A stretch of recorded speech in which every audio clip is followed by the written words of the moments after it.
और मेरे प्यारे दोस्तों, मैं वैभव एक बार फिर से आप सबका स्वागत करता हूं आपके अपने ऑनलाइन प्लेटफॉर्म पर। आप सभी मेरे भाई बहनों का बहुत बहुत स्वागत है। जल्दी से सारे लोग आ जाइए, फिर आज के सेशन के हम लोग शुरुआत करेंगे और जीके जीएस के कुछ बहुत ही महत्वपूर्ण वाले प्रश्नों को हम लोग करने वाले हैं, जो कि आपके एग्जाम के लिए काफ़ी इंपॉर्टेंट हो सकते हैं। तो जितने मेरे भाई बहन जुड़ते चल रहे हैं, आप लोगों से निवेदन करूँगा कि सेशन को लाइक कीजिएगा, शेयर कीजिएगा, चैनल पर पहली बार होंगे तो सब्सक्राइब जरूर करिएगा।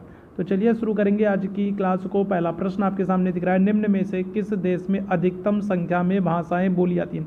तो ब्रिटेन है, यूएसए है, भारत है या फिर फ्रांस है? तो पहले प्रश्न का आंसर करेंगे। आपसे पूछ रहा है किस देश में अधिकतम संख्या में भाषाएं बोली जाती है? कौन सा देश है जहां पर सबसे ज़्यादा भाषाएं बोली जाती है? तो ये तो बहुत ही बेसिक सा प्रश्न है, आपको पता है कौन सा आंसर हो सकता है? तो सिर्फ एक और एक मात्र हो सकता है, हमारा प्यारा भारत। जहाँ पर क्या हो रहा है, जहाँ पर सबसे ज़्यादा भाषाएं बोली जाती है, जहाँ पर सबसे ज़्यादा जो है क्या हो रहा है, सबसे ज़्यादा भाषाएं बोली जा रही हैं, जहाँ पर सबसे ज़्यादा बोलियाँ हैं, जहाँ पर सबसे ज़्यादा धर्म वाले लोग हैं, जहाँ पर सबसे ज़्यादा जाति वाले लोग हैं, जहाँ पर सबसे ज़्यादा सभ्यता संस्कृति वाले लोग हैं, एकमात्र अपना देश कौन सा? भारत है। याद रखिएगा, ऑप्शन संख्या सी आंसर कर देंगे। ठीक है। दूसरा प्रश्न है, भारत में रेडियो प्रसारण का प्रारंभ किस वर्ष से हुआ है? 1927 में, 1930 में, 1936 में, 1957 में? आपसे पूछ रहा है भारत में रेडियो का प्रसारण किस वर्ष से प्रारंभ हुआ? क्या आंसर कर देंगे?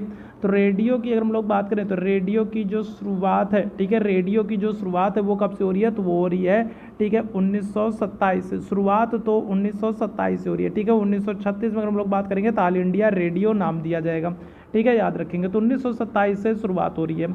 तीसरे प्रश्न की बात करेंगे, नई दिल्ली में स्थित संग्रहालय है, तो बताइएगा क्या हो जाएगा? प्रिंस ऑफ वेल्स संग्रहालय है, सालार जंग संग्रहालय, भारतीय संग्रहालय या फिर राष्ट्रीय संग्रहालय?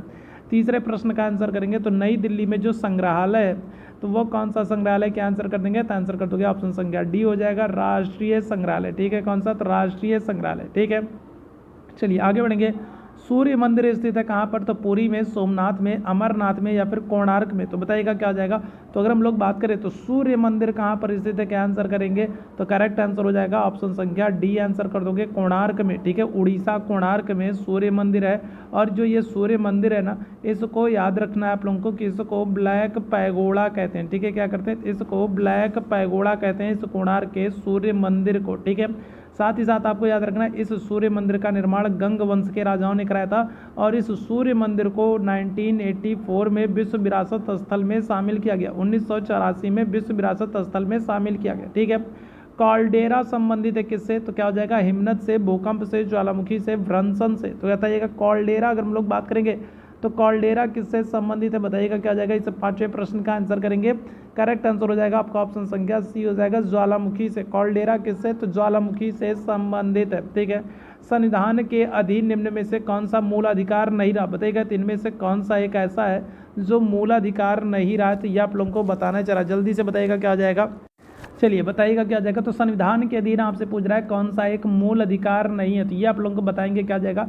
शिक्षा का अधिकार, कार्य का अधिकार, संपत्ति का अधिकार या फिर विधि के समक्ष समानता का अधिकार? तो निम्न संविधान के अधीन निम्नलिखित में से कौन सा एक मूल अधिकार नहीं है? मूल अधिकार नहीं है तो क्या आ जाएगा? तो आंसर कर दोगे आप संपत्ति का अधिकार। ठीक है, क्या आ जाएगा? तो संपत्ति का जो अधिकार है ये मूल अधिकार नहीं है। संपत्ति के अधिकार के संदर्भ में आपको पता है कि इसको 44वें संशोधन, ठीक है, कौन सा है? तो 44वें संशोधन 1978 के द्वारा, 44वें संशोधन 1978 के द्वारा अगर हम लोग बात करेंगे तो जो संपत्ति का अधिकार है इसको मूल अधिकारों की श्रेणी से निकाल करके अनुच्छेद 300 का में रखा गया। ठीक है, कहाँ पर? तो अनुच्छेद 300 का में रखा गया है। और जो संपत्ति का अधिकार है तो वो क्या हो जाएगा? तो वो विधिक या कानूनी अधिकार है। ठीक है, क्या हो जाएगा? तो विधिक या कानूनी अधिकार है, याद रखेंगे। ठीक है, क्या है? तो विधिक या कानूनी अधिकार है। ठीक है, तो ऑप्शन संख्या सी बिल्कुल करेक्ट हो जाएगा। आय और उपभोग में किस प्रकार का संबंध होता है? प्रतिलोम होता है, प्रत्यक्ष होता है, आंशिक होता है, इनमें से कोई नहीं? बताएंगे क्या हो जाएगा? इस प्रश्न का आंसर करेंगे। आय और उपभोग में किस प्रकार का संबंध होता है? क्या आंसर कर देंगे? सातवें प्रश्न का आंसर कर देंगे, क्या आ जाएगा? तो ऑप्शन संख्या बी आंसर कर दोगे, प्रत्यक्ष संबंध होता है। ठीक है, क्या आ जाएगा? तो प्रत्यक्ष संबंध होता है। ठीक है, देखो जब आय होगी, जब इनकम होगा तभी आप क्या करोगे? तभी आप उपभोग करोगे, तभी आप खाओगे। जब इनकम नहीं होगी, आय नहीं होगी तो फिर कैसे खाओगे? तो इसमें क्या होता है? प्रत्यक्ष संबंध होता है। ठीक है, जब आपकी सरकारी जॉब लगी होगी तभी आप क्या करोगे? तभी आप बेहतर ज़िंदगी जी पाओगे, क्योंकि तब आपकी इनकम होगी और इनकम होगी तभी तो आप खर्च कर पाओगे। ठीक है। प्रकाश की किरण को पूर्ण आंतरिक परावर्तन के लिए किससे गुजरना पड़ता है? कांच से जल में, जल से कांच में, वायु से जल में, या फिर वायु से कांच में? इस प्रश्न का आंसर करेंगे तो प्रकाश की किरण को पूर्ण आंतरिक परावर्तन के लिए किससे गुजरना पड़ता है? क्या हो जाएगा? आंसर कर देंगे ऑप्शन संख्या ए हो जाएगा, कांच से जल में। ठीक है, क्या हो जाएगा? तो कांच से जल में गुजरना पड़ता है। ठीक है, ऑप्शन संख्या ए बिल्कुल करेक्ट जाएगा। अगर हम लोग बात करें जो है हीरे का चमकना, ठीक है, क्या होता है? तो अगर हम लोग बात करें हीरे का जो हीरे हो, या फिर अगर हम लोग बात करें तो मृग मरीचिका हो, ठीक है, क्या हो? तो मृग मरीचिका हो। ठीक है, हीरे की चमक अगर हम लोग कहें या फिर मृग मरीचिका की बात करें तो ये दोनों क्या होते हैं? तो पूर्ण आंतरिक परावर्तन के कारण होते हैं। ये भी आपको याद रखना है। ठीक है, आगे बढ़ेंगे अगले प्रश्न की तरफ। हमारे शरीर में कुल कितनी मांसपेशियां होती हैं? तो बताएंगे क्या हो जाएगा? तो हमारे शरीर में कुल कितनी मांसपेशियां होती हैं, ये आप लोगों से पूछा जा रहा है, बताएंगे क्या हो जाएगा? ठीक है, तो चलिए जल्दी बताएंगे क्या हो जाएगा। हमारे शरीर में कुल कितनी मांसपेशियां होती है? तो देखो, मांसपेशियों की संख्या की बात करेंगे ना, तो मांसपेशियों की संख्या जो होती है वो होती है 600 से अधिक होती है। ठीक है, अब यहाँ पर हम लोग बात करेंगे तो यहाँ पर जो आयोग ने माना है वो माना है 656। ठीक है, हालांकि एग्जैक्ट आंकड़ा यही नहीं मिलता है, अलग अलग किताबों में अलग अलग मिलता है। जो मिलता है वो ये मिलता है कि 600 से अधिक होती है। अब 600 से अधिक कितनी होती है ये एग्जैक्ट कहीं नहीं मिलता है, फिलहाल आयोग ने 656 माना है। ठीक है, आगे बढ़ेंगे। पृथ्वी के ऊपर 4 क्षेत्रों में से सबसे कम ऊंचाई किसकी? बताएंगे क्या हो जाएगा?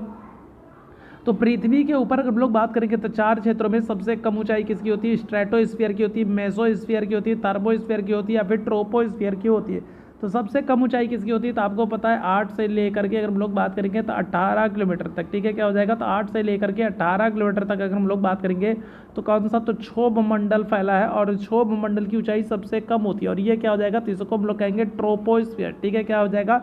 तो क्षोभ मंडल को हम लोग क्या कहते हैं? हम लोग कहते हैं ट्रोपोस्फीयर। याद रखिएगा, क्षोभ मंडल की ऊंचाई सबसे कम होती है, और यहीं पर आपको क्या हो जाएगा? मौसम संबंधी घटना आपको यहीं पर क्षोभ मंडल में देखने को मिल जाएंगी। ठीक है, राज्यसभा के सदस्य का निर्वाचन कितने समय के लिए होता है? बताइएगा। तो राज्यसभा के सदस्य का कार्यकाल आपसे पूछ रहा है, क्या हो जाएगा? कितने समय के लिए राज्यसभा के सदस्य का कार्यकाल होता है? क्या आंसर कर देंगे? तो ऑप्शन संख्या हो जाएगा डी आंसर कर दोगे। राज्यसभा का जो सदस्य होता है वो 6 वर्ष के लिए चुना जाता है। ठीक है, वर्ष 2011 की जनगणना के अनुसार भारत के किस राज्य की जनसंख्या सबसे कम थी? तो 2011 की बात कर रहा है, 2011 की जनगणना के अनुसार अगर बात करें, अच्छा देखो, अगर आपसे सबसे कम जनसंख्या घनत्व तो कहता, अगर आपसे ये कहता कि सबसे कम जनसंख्या घनत्व किसकी है, तो सबसे कम जनसंख्या घनत्व आप कहते हैं अरुणाचल प्रदेश की। ठीक है, किसकी? तो अरुणाचल प्रदेश की सबसे कम जनसंख्या घनत्व है। आपसे सबसे कम जनसंख्या पूछ रहा है, तो सबसे कम जनसंख्या जो है वो किसकी? सिक्किम की। 2011 के जनगणना के अनुसार सबसे कम जनसंख्या सिक्किम की, सबसे कम जनसंख्या घनत्व अरुणाचल प्रदेश की। ठीक है, याद रखिएगा। ग्राम पंचायतों की आय का स्रोत क्या होता है? भूमि एवं स्थानीय कर होता है, मेला एवं बाजार कर होता है, मृत्यु कर होता है, या फिर मकान एवं पशु कर होता है? तो अगर हम लोग बात करें तो ग्राम पंचायतों की आय का स्रोत क्या होता है, ये बताइएगा क्या हो जाएगा?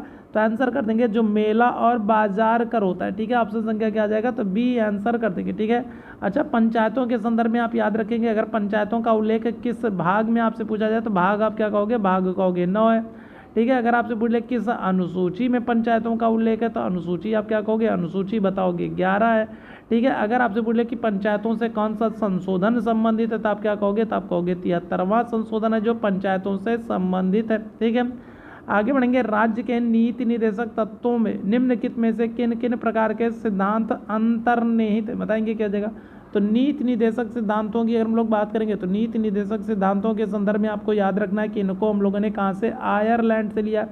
ठीक है, कहाँ से? तो आयरलैंड से हमने नीति निर्देशक तत्व को लिया है, और ये जो नीति निर्देशक तत्व है ना, ये भाग कहाँ पर? तो 4 में आपको देखने को मिलेंगे। किस अनुच्छेद से किस अनुच्छेद में आपको देखने को मिलेंगे? तो अनुच्छेद 36 से 51 में आपको नीति निर्देशक तत्व तो भाग 4 में देखने को मिलेंगे, और इनको हमने आयरलैंड से लिया। और यहाँ पर आपको क्या हो जाएगा? तो आर्थिक सिद्धांत भी देखने को मिलेंगे, प्रशासनिक सिद्धांत भी देखने को मिलेंगे, और सामाजिक सिद्धांत भी देखने को मिलेंगे। तो क्या हो जाएगा? तो ऑप्शन संख्या डी आंसर कर दोगे, ये सभी हो जाएंगे। ठीक है, आगे बढ़ेंगे। भारतीय संविधान में राज्य के नीति निर्देशक तत्वों को शामिल किए जाने का उद्देश्य क्या है? कल्याणकारी राज्य की स्थापना करना, धर्मनिरपेक्ष राज्य की स्थापना करना, सरकार के निरंकुश कार्यों पर नियंत्रण रखना, या फिर नागरिकों के विकास के लिए सर्वोत्तम अवसर प्रदान करना। क्या हो जाएगा? तो नीति निर्देशक तत्वों का उद्देश्य पूछा जा रहा है, तो उद्देश्य क्या हो जाएगा, तो आंसर कर दोगे ऑप्शन संख्या ए हो जाएगा कल्याणकारी। ठीक है, क्या हो जाएगा, तो एक कल्याणकारी राज्य की स्थापना करना, एक ऐसे राज्य की स्थापना करना जो सभी के लिए क्या हो, समान रूप से कल्याणकारी, हितकारी, लाभकारी हो सके। ठीक है, किसकी उपस्थिति के कारण चूने का पानी वायु में रखने पर दुधिया हो जाता है, तो बताइएगा किसकी उपस्थिति के कारण है, कार्बन डाइऑक्साइड है, नाइट्रोजन है, ऑक्सीजन है या फिर सल्फर डाइऑक्साइड, किसकी उपस्थिति के कारण चूने का पानी वायु में रखने पर दुधिया हो जाता है। आंसर क्या हो जाएगा, आंसर कर दोगे ऑप्शन संख्या ए हो जाएगा कार्बन डाइऑक्साइड हो जाएगा। ठीक है, क्या आंसर करोगे, कार्बन डाइऑक्साइड हो जाएगा। ठीक है, आगे बढ़ेंगे अगले प्रश्न की तरफ। अगला प्रश्न आपसे कह रहा है चमड़ा उद्योग से पौधों से प्राप्त, चमड़ा उद्योग में पौधों से प्राप्त होने वाली किस चीज का प्रयोग किया जाता है, रेजिन का, म्यूसिलेज का, लैटेक्स का या फिर टैनिन का। तो चमड़ा उद्योग में पौधों से प्राप्त होने वाली किस चीज का प्रयोग करते हैं, क्या हो जाएगा, इस प्रश्न का आंसर करेंगे, आंसर कर दोगे ऑप्शन संख्या डी हो जाएगा टैनिन का। ठीक है, किसका, टैनिन का।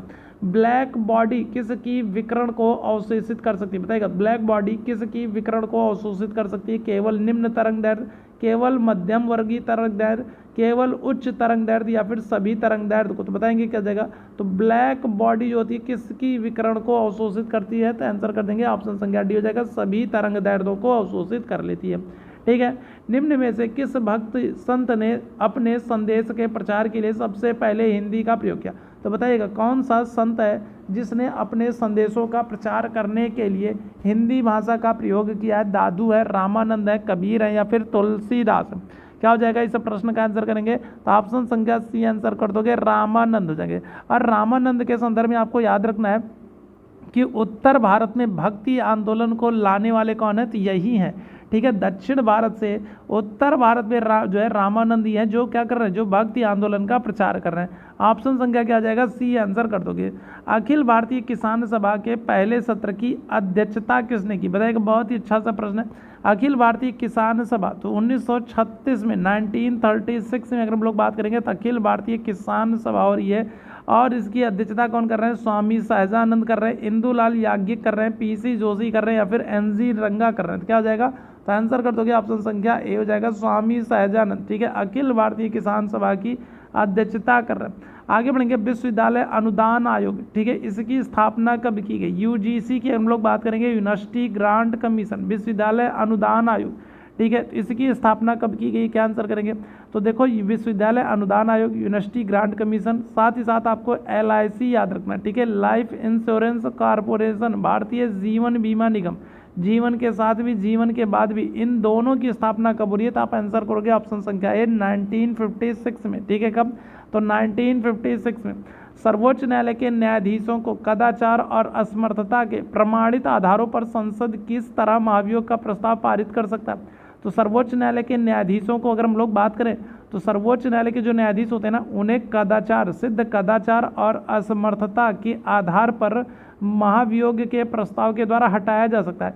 लेकिन यह महाभियोग प्रस्ताव लाया कैसे जाएगा, सिद्ध कदाचार और असमर्थता के आधार पर महाभियोग प्रस्ताव लाया जाएगा, लेकिन लाया कैसे जाएगा आपसे ये पूछ रहा है। तो क्या हो जाएगा, इस प्रश्न का आंसर करेंगे, चलिए जल्दी से बताइएगा, चलो जल्दी से सारे मेरे भाई आंसर करोगे। भाई लाया कैसे जाएगा आपसे ये पूछा जा रहा है, कैसे लाया जाएगा, चलो जल्दी से बताना क्या हो जाएगा, इस प्रश्न का आंसर करेंगे। तो करेक्ट आंसर हो जाएगा ऑप्शन संख्या सी आंसर करोगे। ठीक है, क्या हो जाएगा, तो संसद के दोनों सदनों के द्वारा अलग अलग अपने कुल सदस्यों की संख्या के बहुमत तथा उपस्थित एवं मतदान करने वाले सदस्यों के 2/3 बहुमत से पास करने पर क्या हो जाएगा, जो महाभियोग प्रस्ताव है वो पास माना जाएगा, और फिर जो न्यायालय के न्यायाधीश हैं उनको उनके पद से हटा हुआ मान लिया जाएगा राष्ट्रपति की अनुमति के बाद। ऑप्शन संख्या क्या आ जाएगा, तो सी आंसर कर देंगे।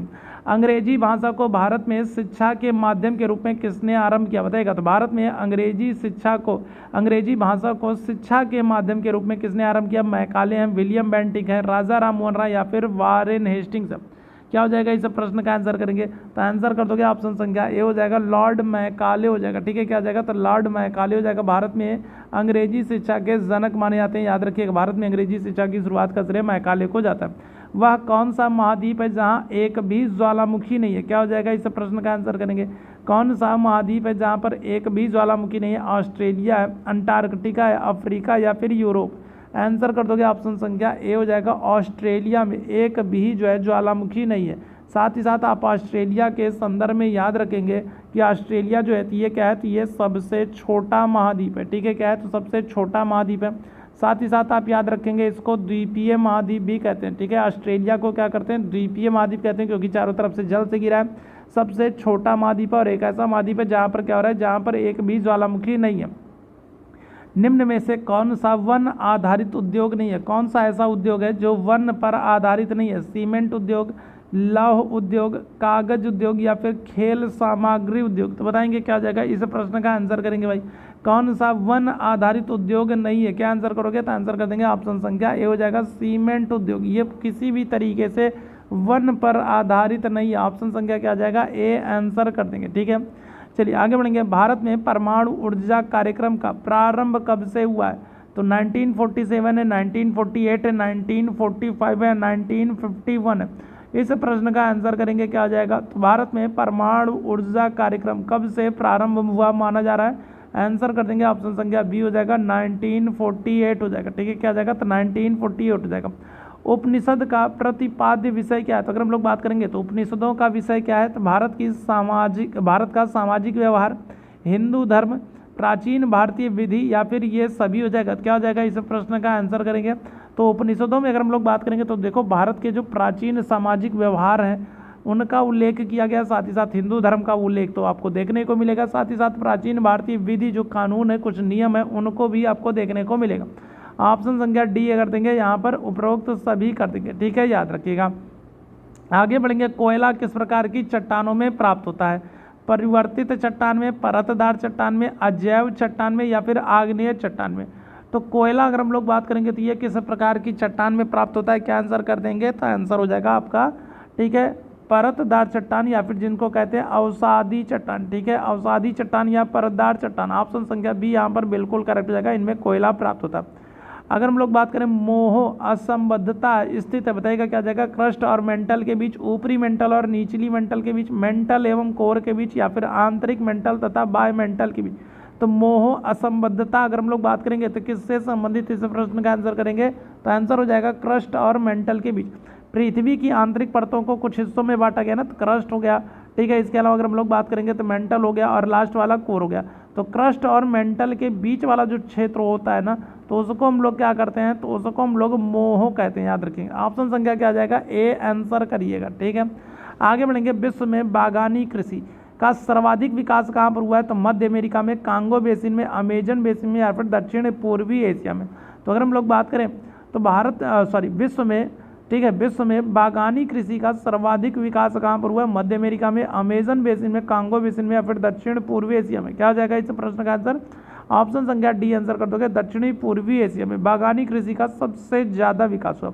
धरातल के सर्वाधिक भाग पर निम्न में से कौन सी चट्टानों का विस्तार है। अगर हम लोग पृथ्वी पर बात करें तो पृथ्वी पर सबसे ज़्यादा कौन सी चट्टानें फैली हैं, ये आप लोगों को बताना। क्या हो जाएगा, तो देखो आग्नेय चट्टान जो होती है ना, इसका निर्माण ज्वालामुखी क्रिया से होता है। अब पूरी पृथ्वी पर अगर हम लोग बात करेंगे तो पूरी पृथ्वी पर तो ज्वालामुखी है नहीं कि इस चट्टान का निर्माण होगा, तो आग्नेय चट्टान तो नहीं होगा। क्या हो जाएगा, तो आंसर कर देंगे ऑप्शन संख्या बी हो जाएगा, अवसादी चट्टान हो जाएगा, ठीक है।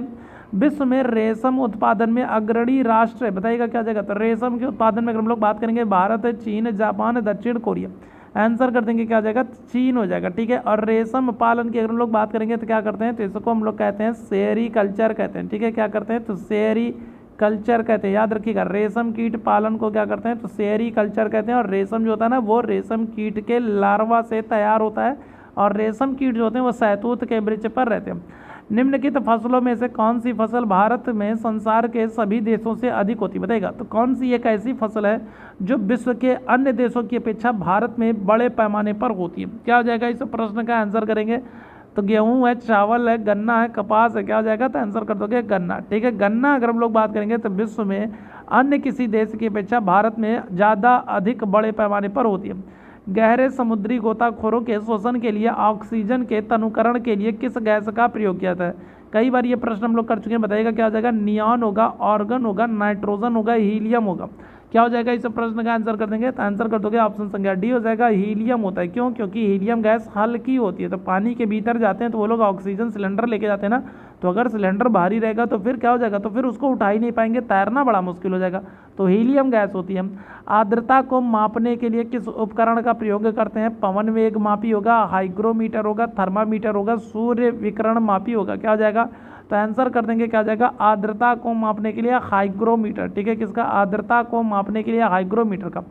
क्रीम सेपरेटर में दूध में से वसा को किस कारण से अलग किया जाता है, बताएगा। तो दूध से अगर हम लोग बात करेंगे तो दूध में से वसा को किस प्रकार अलग किया जाता है? संसंजक बल है, गुरुत्वीय बल है, अभिकेंद्र बल है, या फिर अपकेंद्र बल है। क्या हो जाएगा इस प्रश्न का आंसर? आंसर कर देंगे ऑप्शन संख्या डी हो जाएगा, अपकेंद्री बल है। ठीक है, क्या हो जाएगा, अपकेंद्री बल है। ऑप्शन संख्या क्या हो जाएगा, तो डी आंसर कर देंगे। ठीक है, बाजार कीमत किससे संबंधित है, बताइएगा। अत्यधिक अल्प अवधि से, अल्प अवधि से, दीर्घ अवधि से, या फिर अत्यधिक दीर्घ अवधि से। बाजार कीमत की हम लोग बात करेंगे, क्या हो जाएगा, तो बाजार कीमत जो है ये अत्यधिक अल्प जो है अवधि से, बहुत ही कम समय से संबंधित है। याद रखिएगा, बाजार में कीमत आपको पता है बहुत ही अनिश्चित अस्थिर होती है। ठीक है, कब ऊपर कब नीचे समझ नहीं आता। दक्षिण भारत के सन ग्रुप द्वारा अधिग्रहण की गई एयरवेज कंपनी कौन सी, बताएंगे। क्या हो जाएगा इस प्रश्न का आंसर करेंगे, क्या हो जाएगा, आंसर कर दोगे ऑप्शन संख्या सी हो जाएगा, स्पाइस जेट हो जाएगा। ठीक है, क्या हो जाएगा, स्पाइस जेट हो जाएगा। आगे बढ़ेंगे, भारत इसलिए धर्मनिरपेक्ष राज्य है क्योंकि इस देश में क्या होगा, राज्य का कोई धर्म नहीं है, धर्म को समाप्त कर दिया गया है, राज्य किसी विशेष धर्म को संरक्षण प्रदान करता है, या फिर इनमें से कोई नहीं। तो भारत, अगर हम लोग प्रस्तावना की बात करेंगे तो प्रस्तावना में कहा गया है कि भारत जो है वो क्या है, तो वो एक पंथ निरपेक्ष या धर्म निरपेक्ष राज्य है।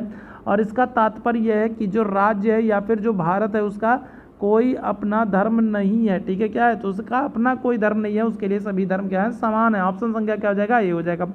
क्लाइव को बंगाल का गवर्नर कब बनाया गया, बताइएगा। क्या हो जाएगा, तो रॉबर्ट क्लाइव की अगर हम लोग बात करेंगे तो इन्हीं के समय में क्या हो रहा है, प्लासी का युद्ध हो रहा है 1757 में, 1757 में प्लासी का युद्ध हो रहा है। और इनको गवर्नर कब बनाया गया, तो आंसर कर दोगे 1758 में। ठीक है, प्लासी का युद्ध जीतने के बाद अगर हम लोग बात करेंगे तो प्लासी का युद्ध जीतने के बाद इनको क्या किया गया, तो इनको बंगाल का गवर्नर बनाया गया। तो याद रखिएगा, प्लासी का जब युद्ध हो रहा है ना, तब उस समय क्लाइव क्या था, तो प्लासी के युद्ध में क्लाइव जो था ना वो सेना नायक था। याद रखिएगा, गवर्नर नहीं था।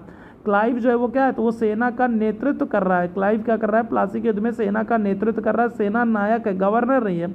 और जब ये विजय हासिल करता है ना प्लासी के युद्ध में, तो फिर इसको क्या होता है, तब इसको गवर्नर बनाया जाता है। ठीक है, आगे बढ़ेंगे, भारत का पहला गवर्नर जनरल कौन है, वारेन हेस्टिंग्स है, कॉर्नवालिस है, विलियम बेंटिक है, या फिर कैनिंग है। क्या हो जाएगा, तो आपसे भारत का कह रहा है, ध्यान रखिएगा, बंगाल का नहीं कह रहा है आपसे क्या कर रहा है, भारत का कह रहा है। तो भारत का पहला गवर्नर जनरल कौन हो जाएगा, आंसर कर दोगे विलियम बेंटिक हो जाएंगे। किस एक्ट से, तो याद रखिएगा 1833 के एक्ट से, 1833 के एक्ट से विलियम बेंटिक जो है ना, इनको क्या किया जाएगा, इनको भारत का पहला गवर्नर जनरल बनाया जाएगा।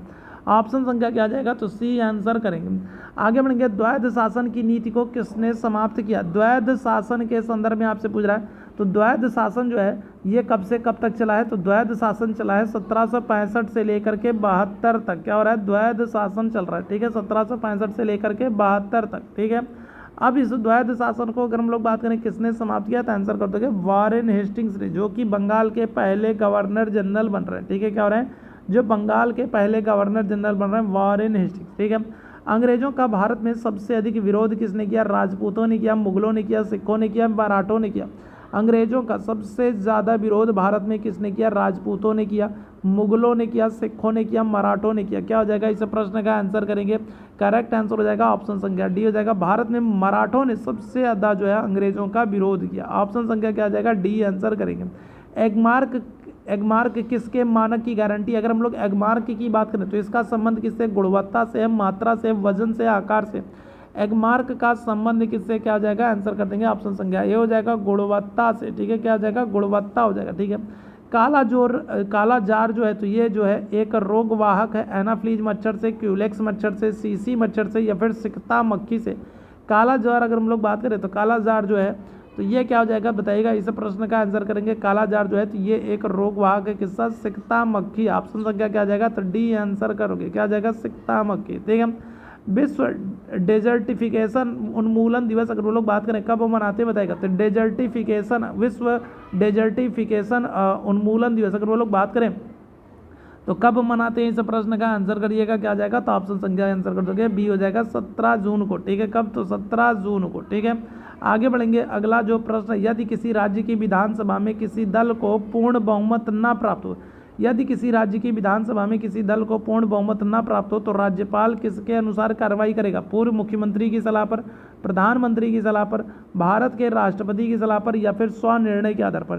ठीक है, अगर मान लो दोनों सदन है और दोनों सदन में से मान लीजिए दो पार्टियां हैं और दो पार्टियां, अगर हम लोग बात करें, मान लीजिए दो पार्टियां और दोनों पार्टी में से किसी भी पार्टी को स्पष्ट बहुमत नहीं मिला है, तो उस कंडीशन में क्या होगा? उस कंडीशन में राज्यपाल जो है वो अपने विवेक का इस्तेमाल करेगा और किसी भी पार्टी को सरकार बनाने के लिए आमंत्रित कर सकता है। याद रखिए कि जब किसी को स्पष्ट बहुमत नहीं प्राप्त होगा तो राज्यपाल अपने विवेक का उपयोग करेगा और किसी को भी आमंत्रित कर सकता है। कौन सा ग्रह है जो सूर्य की परिक्रमा मात्र 88 दिन में पूरी कर लेता है? बताइएगा क्या हो जाएगा? तो कौन सा ग्रह है जो सूर्य की परिक्रमा को सिर्फ और सिर्फ 88 दिन में पूरी कर लेता है? क्या हो जाएगा? तो आंसर कर दोगे, ऑप्शन संख्या ए हो जाएगा, बुध है। ठीक है, बुध जो है तो ये सबसे छोटा ग्रह है और ये सबसे कम समय मात्र 88 दिन में सूर्य की एक परिक्रमा को कंप्लीट कर लेता है, पूरा कर लेता है। ऑप्शन संख्या क्या हो जाएगा? ए आंसर करेंगे, सबसे छोटा ग्रह। रेयान के विनिर्माण के लिए कौन सा मुख्य कच्चा माल प्रयोग किया जाता है? नायलॉन है, सेलुलोज है, सिलिकॉन है, या फिर रेडियन और ऑर्गन है? क्या हो जाएगा? इस प्रश्न का आंसर करेंगे भाई, रेयान के विनिर्माण के लिए कौन सा मुख्य कच्चा माल प्रयोग किया जाता है? आंसर क्या हो जाएगा? आंसर कर दोगे, ऑप्शन संख्या बी हो जाएगा, सेलुलोज हो जाएगा। ठीक है, क्या हो जाएगा? तो आंसर क्या कर देंगे? सेलुलोज हो जाएगा, ऑप्शन संख्या बी आंसर करेंगे। क्या हो जाएगा? तो सेलुलोज हो जाएगा, याद रखिएगा। ठीक है, आगे बढ़ेंगे अगले प्रश्न की तरफ। गिद्दा जो कि एक नृत्य है किस राज्य से संबंधित है? गिद्दा नृत्य बताइएगा क्या हो जाएगा? तो गिद्दा नृत्य कहाँ पर होता है? पंजाब है, हरियाणा, हिमाचल है, राजस्थान। क्या हो जाएगा? गिद्दा नृत्य। कई बार ये हम लोग कर चुके हैं, इंपॉर्टेंट है। कहोगे आप ऑप्शन संख्या ए पंजाब में। ठीक है, पंजाब में भांगड़ा और गिद्दा नृत्य होते हैं। ऑप्शन संख्या क्या हो जाएगा? ए आंसर हो जाएगा। ठीक है, तो ये आज का महत्वपूर्ण सेशन था। उम्मीद है आप लोगों को सेशन पसंद आया होगा। सेशन पसंद आया हो तो सेशन को लाइक कीजिएगा, शेयर कीजिएगा, चैनल पर पहली बार होंगे तो सब्सक्राइब कीजिएगा। कल यूपी बीएड का पेपर है और जितने भी मेरे भाई बहनों का पेपर है, आप सभी लोगों को बहुत बहुत शुभकामना। ईश्वर से प्रार्थना है कि आप सभी का पेपर बहुत अच्छा हो और आप सब सरकारी कॉलेज की जो है लिस्ट में आ जाए। तो आप सबका पेपर बहुत अच्छा हो, ईश्वर से यही कामना है। आप सभी को best of luck, all the best. अच्छे से पेपर दे के आइएगा और अब हम लोग कल मिलेंगे। ठीक है, तो चलिए अभी के लिए हम लोग बस इतना ही करेंगे। थैंक यू सो मच आप सभी लोगों को मेरे साथ जुड़ने के लिए। गुड नाइट, शुभ रात्रि।